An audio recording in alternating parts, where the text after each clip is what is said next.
आज के इस वीडियो लेक्चर में हम प्रश्नावली 6.2 प्रश्न संख्या 6 से लेकर 10 तक के प्रश्नों को हल करेंगे। तो छठवां क्वेश्चन है, ऊपर स्क्रीन पर दिया गया है।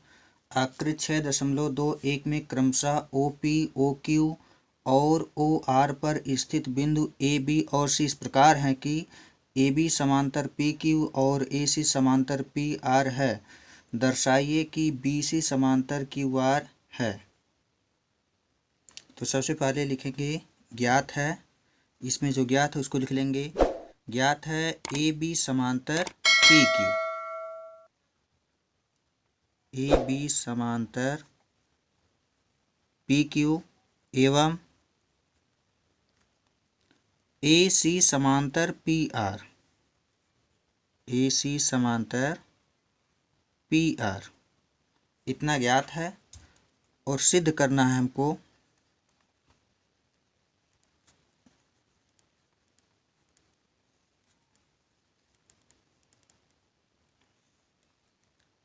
सिद्ध करना है BC समांतर QR, BC समांतर QR अर्थात BC भुजा BC समांतर QR सिद्ध करना है।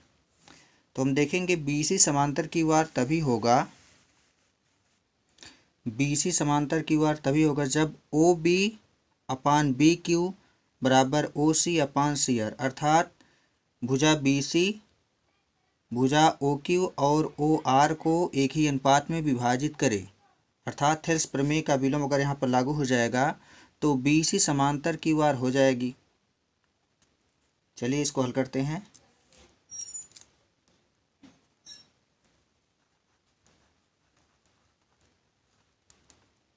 प्रमाण त्रिभुज POQ में, त्रिभुज POQ में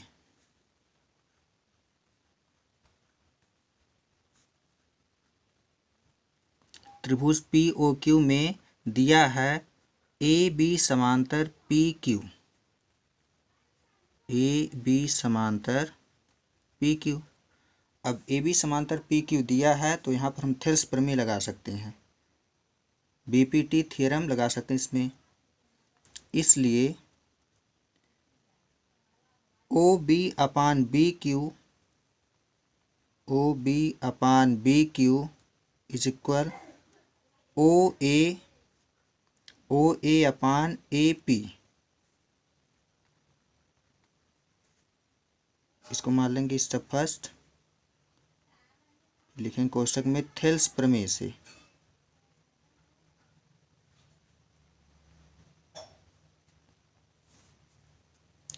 अब इसी प्रकार त्रिभुज POR में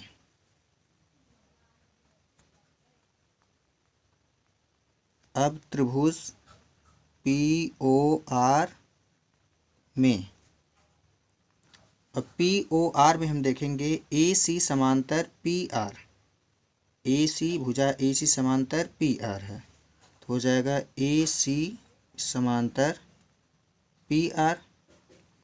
जब AC समांतर PR है तो इसमें भी थेल्स प्रमेय लगा सकते हैं। OC अपान CR,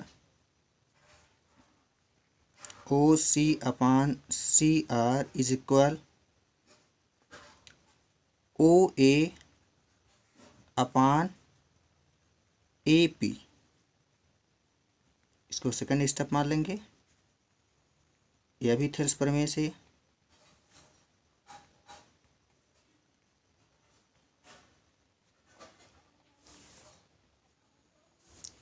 अब हम देखेंगे समीकरण 1 और 2 का राइट हैंड साइड दोनों सेम है तो लेफ्ट हैंड साइड भी आपस में क्या होगा, बराबर होगा। तो यहाँ पर लिख लेंगे समीकरण 1 व 2 से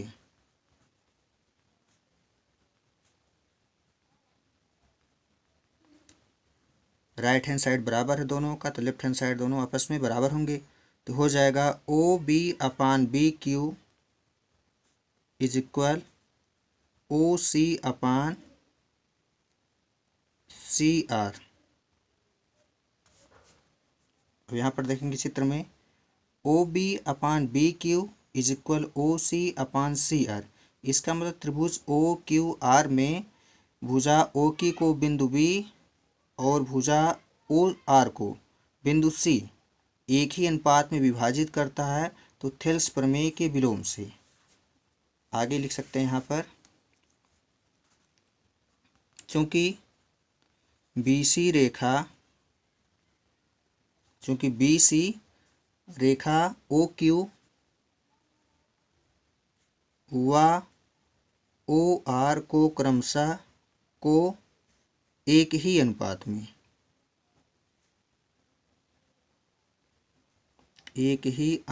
में विभाजित कर रही है,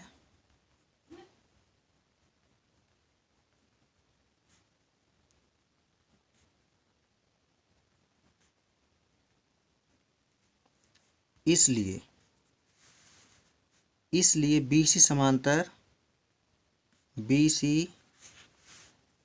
भुजा BC समांतर QR होगा।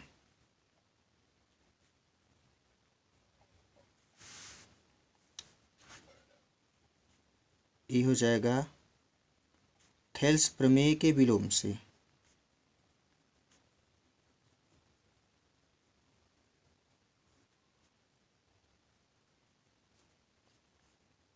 और ये हमारा सिद्ध हो जाता है।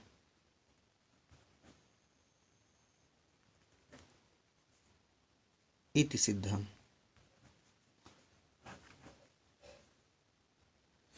अब आ जाते हैं क्वेश्चन नंबर 7 पर। क्वेश्चन नंबर 7 दिया है, प्रमेय 6.1 का प्रयोग करते हुए सिद्ध कीजिए कि एक त्रिभुज की एक भुजा के मध्य बिंदु से होकर दूसरी भुजा के समांतर खींची गई रेखा तीसरी भुजा को समद्विभाजित करती है।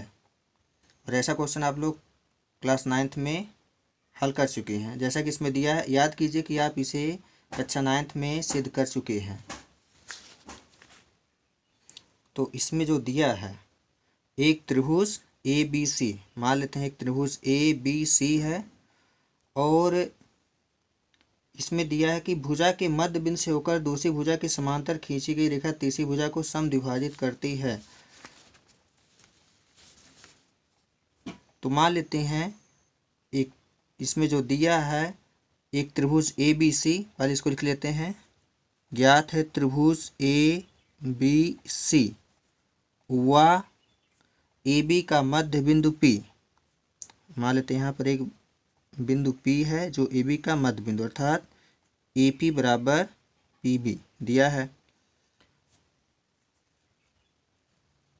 AB का मध्य बिंदु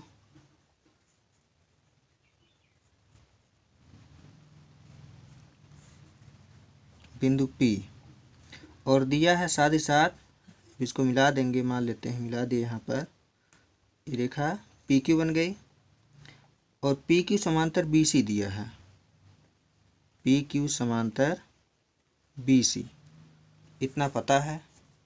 फिर आगे जो है सिद्ध करना है AQ बराबर QC।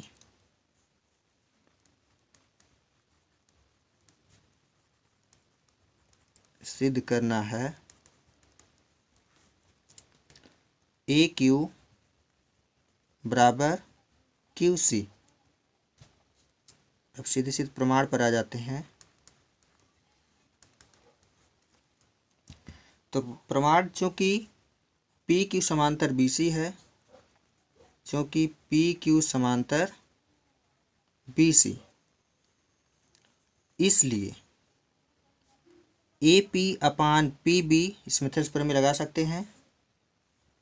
AP upon PB is equal AQ upon QC। ये हो जाएगा थेल्स प्रमेय से।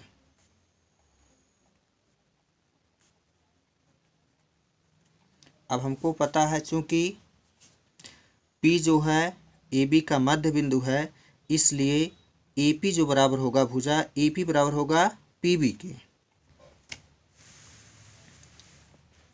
तो आगे हल करेंगे तो इसको लिख सकते हैं AP अपान PB बराबर भी AP लिख सकते हैं, AP is equal AQ upon QC। कारण हम लिखेंगे क्योंकि AP बराबर PB ये दिया है। अब ए पी कट जाएगा तो ये हो जाएगा 1 equal to A Q upon Q C. अब तिरे गुणा कर देंगे तो हो जाएगा ये Q C is equal to A Q. यही सिद्ध करना था।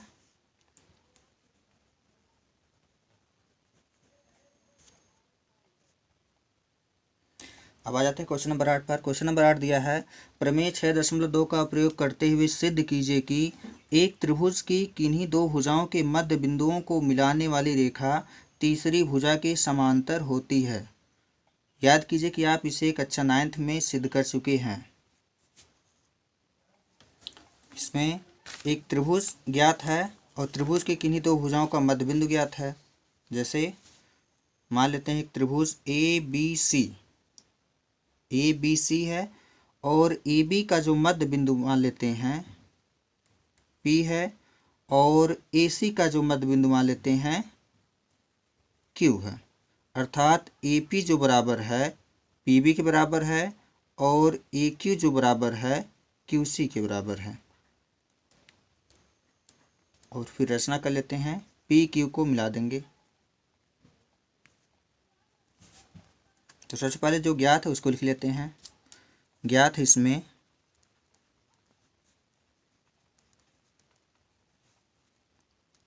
ज्ञात है त्रिभुज ए बी सी,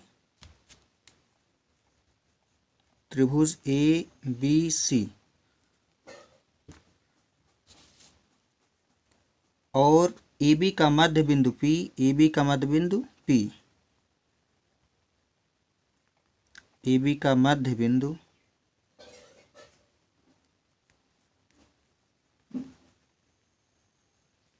P व ए सी का मध्य बिंदु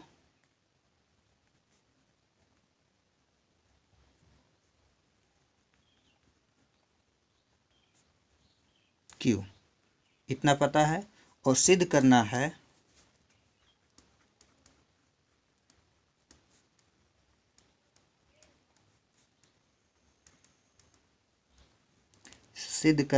P Q समांतर बी सी, भुजा P Q समांतर बी सी।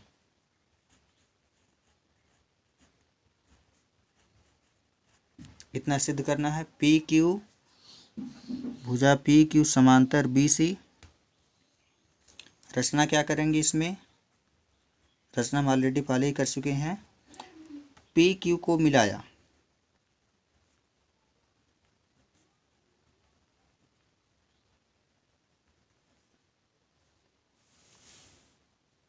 अब सीधे सीधे प्रमाण पर आ जाते हैं।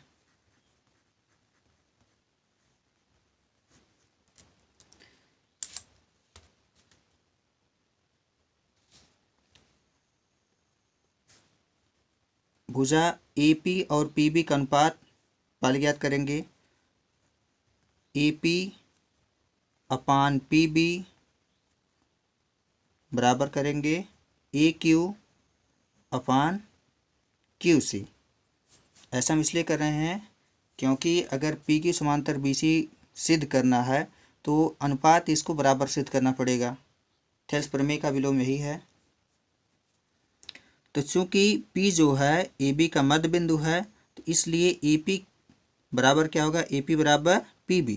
तो AP के स्थान पर हम लिख सकते हैं PB, तो ये हो जाएगा PB upon PB is equal. अब AQ जो बिंदु Q है AC का मध्य बिंदु है तो इसलिए लिख सकते हैं इसको AQ अपान AQ, क्योंकि QC बराबर AQ होगा। यह कारण भी लिख सकते हैं चूँकि AP बराबर PB और AQ बराबर QC, तो ये दोनों आपस में कट जाएंगी तो 1 बराबर 1, दोनों का अनुपात बराबर आ गया। तो आगे इसको लिख सकते हैं अब हम, बिंदु P व Q क्रमशः बिंदु P व Q क्रमशः ए बी व ए सी को एक ही अनुपात में विभाजित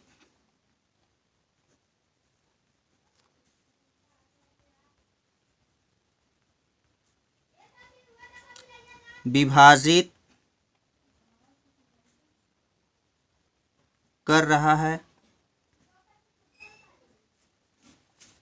इसलिए पी क्यू समांतर बी सी। ऐसा इसलिए होगा क्योंकि ये थेरस प्रमेय का विलोम है।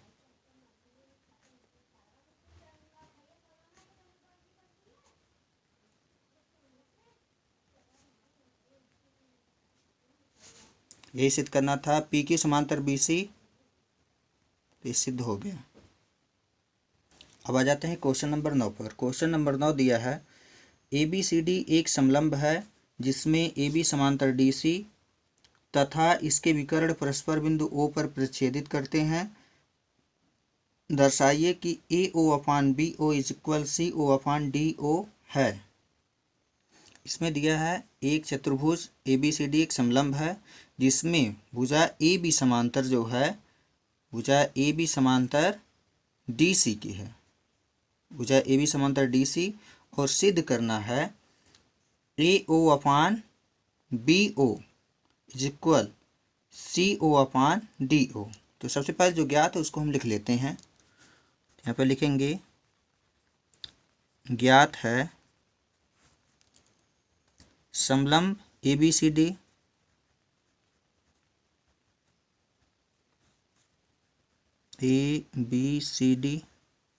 समलंब ए बी सी डी एवं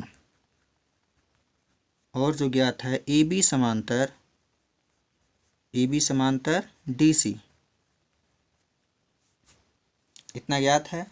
और सिद्ध करना है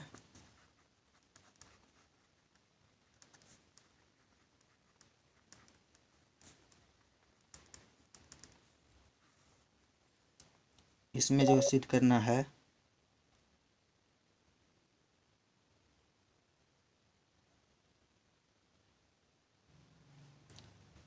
A O upon B O is equal C O upon D O, इतना सिद्ध करना है। तो इसको सिद्ध करने के लिए इसमें कुछ रचनाएं करनी पड़ेंगी। तो आइए उस रचना को कर लेते हैं। यहाँ पर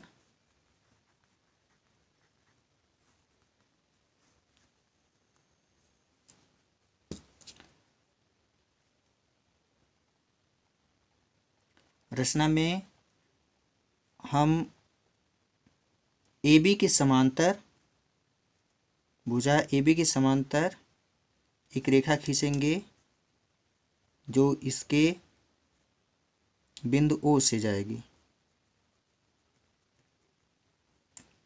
ए बी के समांतर हम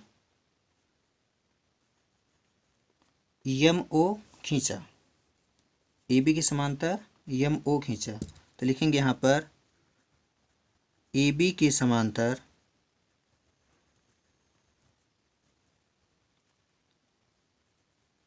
ओ यम खींचा।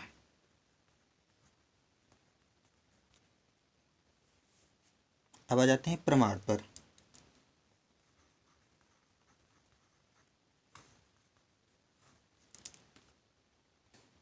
चूंकि हम देखेंगे यहाँ पर जो भुजा ए बी समांतर डी सी है, ए बी समांतर डी सी है, और हम रचना जो किए हैं ए बी के समांतर ओ एम, ए बी समांतर ओ एम हम खींचे हैं। अब इन दोनों संबंधों को मिलाएंगे, ए बी समांतर डी सी और ए बी समांतर ओ एम, तो इम्प्लाइज दैट हम कह सकते हैं कि तीनों रेखाएं ए बी एम ओ और डी सी तीनों आपस में क्या होंगी, समांतर होंगी।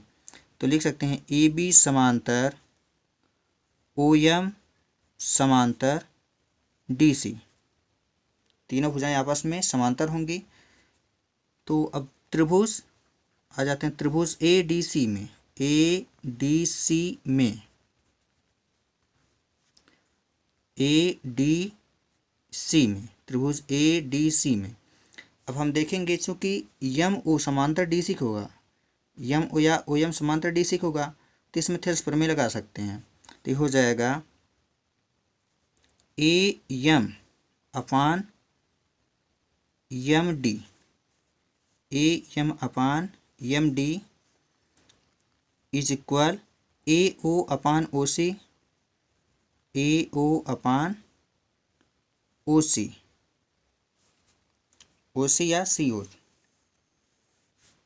इसको मान लेंगे एक, जो ए है थेल्स प्रमेय से।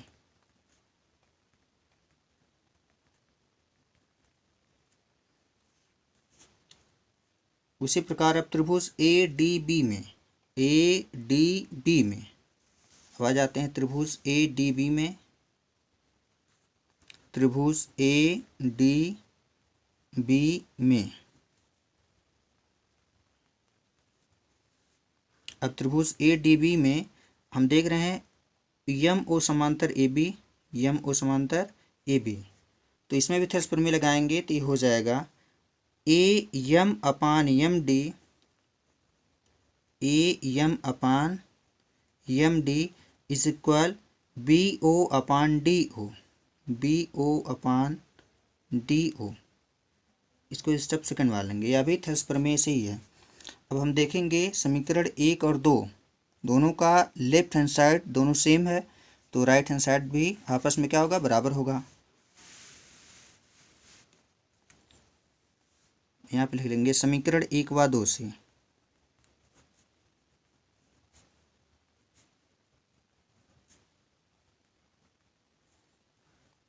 समीकरण 1 व 2 से हो जाएगा A O upon C O is equal B O upon D O, जबकि हमको सिद्ध करना है A O upon B O is equal to C O upon D O, तो तिर्यक गुणा कर देते हैं, बी ओ का गुणा इधर कर देते हैं और सी ओ गुणा इधर कर देंगे, तो ये हो जाएगा यहाँ पर A O upon B O is equal to C O upon D O, यही सिद्ध करना था।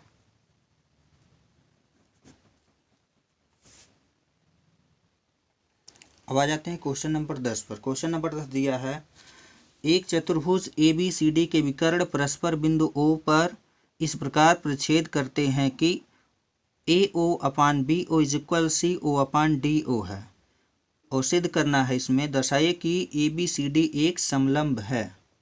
क्वेश्चन नंबर 9 का बिलो में ही है क्वेश्चन नंबर 10, इसमें समलंब दिया था तो अनुपात बराबर सिद्ध करना था, और इस वाले प्रश्न में अनुपात बराबर दिया है तो उस चतुर्भुज को समलंब सिद्ध करना है। तो आइए इसको हल करते हैं। क्वेश्चन नंबर 10, क्वेश्चन नंबर 10 में दिया है चतुर्भुज ए बी सी डी और अनुपात दिया है इसके बराबर है ए ओ, अनुपात A O upon B O is equal C O upon D O बराबर दिया है। तो जो ज्ञात है पहले उसको लिख लेते हैं हम यहाँ पर।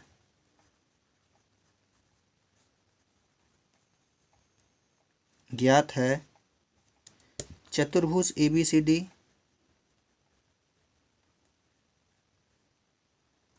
एवं A O upon B O is equal C O upon D O, इतना पता है, और सिद्ध करना है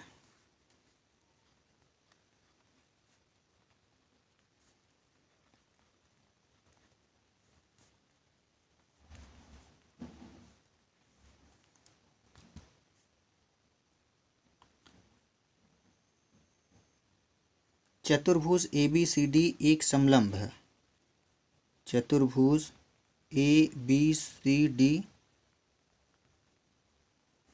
एक समलंब है।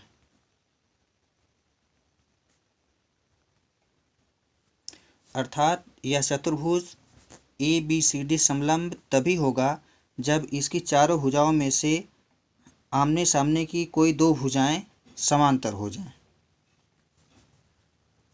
तो कोई दो भुजा समांतर सिद्ध कर दें तो यह चतुर्भुज जो होगा समलंब चतुर्भुज हो जाएगा।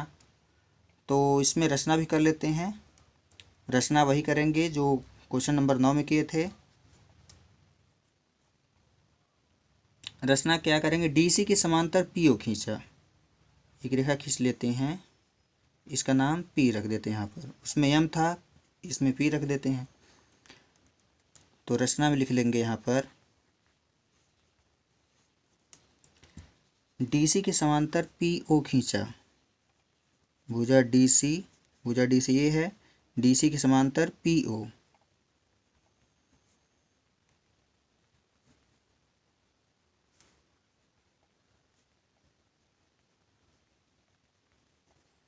डीसी के समांतर पीओ खींचा। अब प्रमाण पर आ जाते हैं।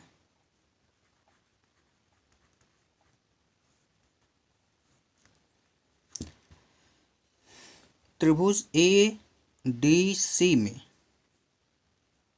त्रिभुज ए डी सी में, एडीसी में पीओ समांतर डीसी है, पीओ समांतर डीसी, रचना से हम यहाँ पर किए हैं।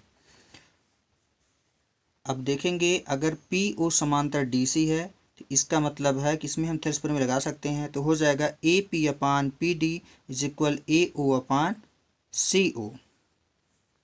ये हो जाएगा यहाँ से A P upon P D is equal A O upon C O, इसका फर्स्ट मानेंगे। ये होगा थेल्स प्रमेय से।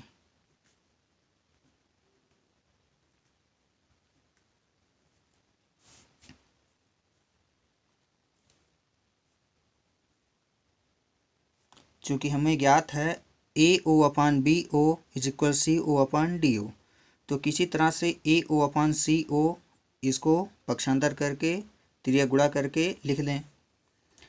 तो जो ज्ञात है यहाँ से ले लेते हैं।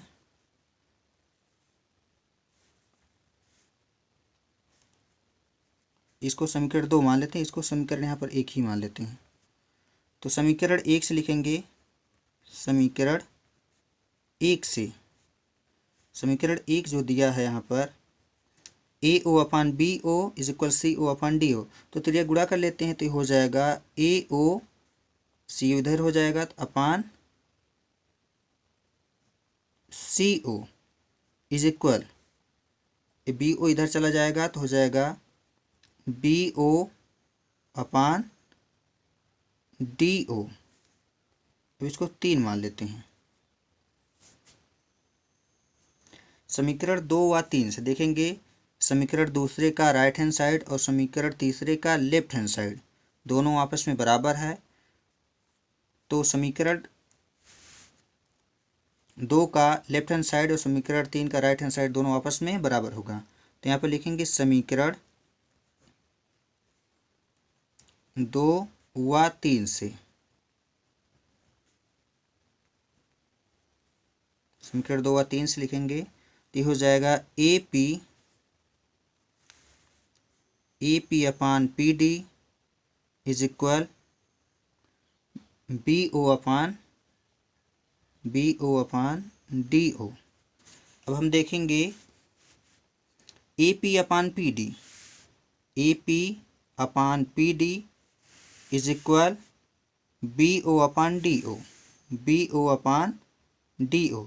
इसका मतलब हम देखेंगे A P upon P D B O upon D O, इसके अनुपात जो आपस में क्या है, बराबर हैं। अर्थात पी ओ भुजा जो होगी ए बी के समांतर होगी। तो यहाँ पर लिख सकते हैं क्योंकि बिंदु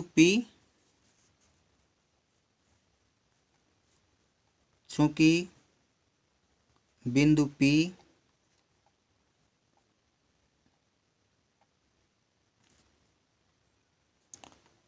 व ओ क्रमशः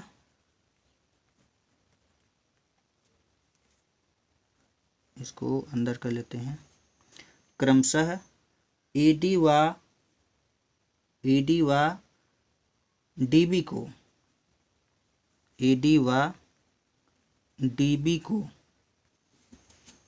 यहाँ पर दिखा देते हैं चित्र में।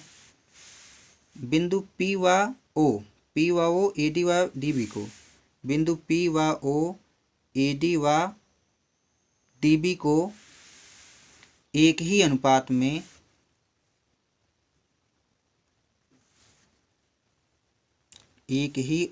में विभाजित करते हैं।